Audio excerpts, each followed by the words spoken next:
Our students' parents didn't learn with technology in school, so they will understandably have questions and concerns when devices enter our classrooms. So how can we alleviate their fears and support parents in this new world of learning?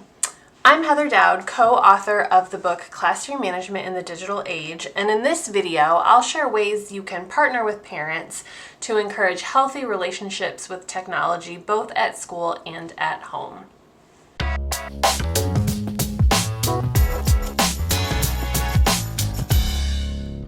One of the most powerful ways you can partner with parents is to communicate with them.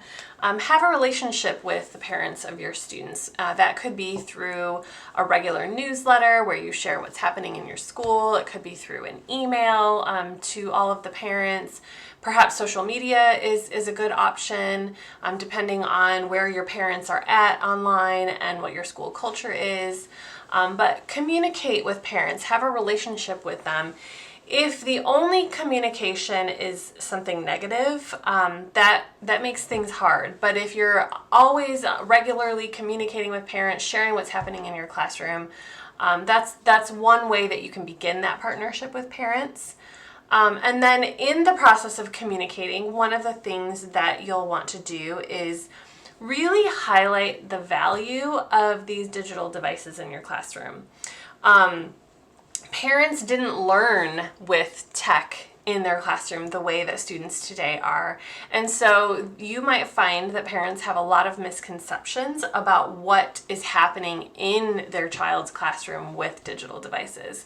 One example is when we first introduced tablets in our elementary school, parents had a real fear that the tablet would be used as a kind of a babysitter because that's often what they would see with their peer group.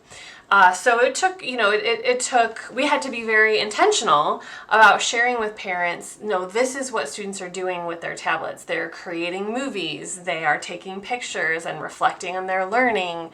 So we really had to help parents see how this device could be used as a creation tool, not just a consumption tool.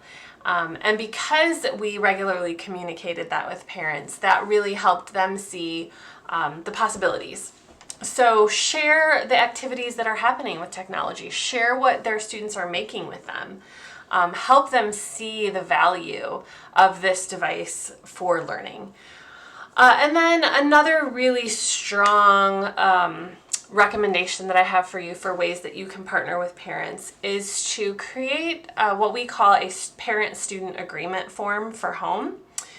And so it starts with, first of all, sharing our classroom expectations with parents. So this is what we expect in the classroom when your students are using devices. But then the whole point of the parent-student agreement form is to encourage that conversation to happen at home. What are the expectations at home? And that's a conversation between parent and student. So on our website, we have our version of the parent-student agreement form. And this is, what we did with this is we had something called a parent handoff, and we facilitated students having this conversations with their guardians. So they took this parent-student agreement form home, and they had to talk through these points and fill it in. And they didn't have to turn it in because this is for home, but they had to take a picture with their guardian with the paper and show us that they did it. And that was kind of the follow through, so we knew that it happened.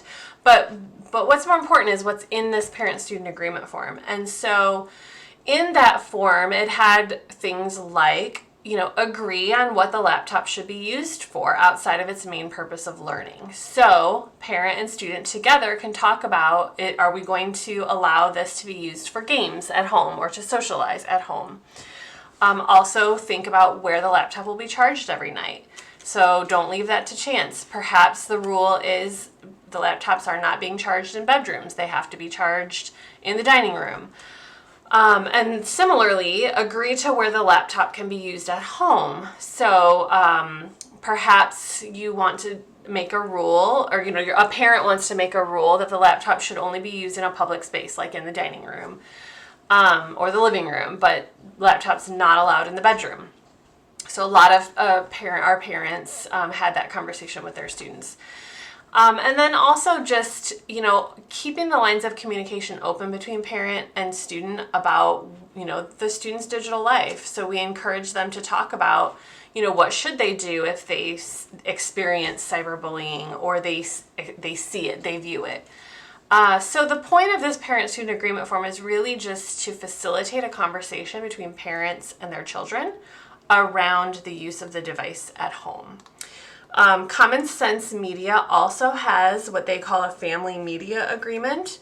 And this agreement talks about taking care of the device, staying safe, thinking first, like think before you post, staying balanced, communicating openly. So this is another example you might go from to create your own parent-student agreement form that you can send home.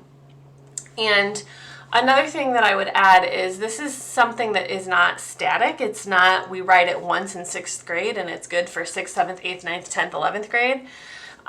This is something that changes every year, right? Students develop, the what's appropriate each year changes.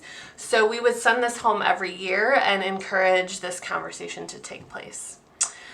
So check out our website for our example of the parent-student agreement form, and also check out Common Sense Media for their family media agreement as you think about how you might facilitate a parent handoff or facilitate a conversation between parent and your students.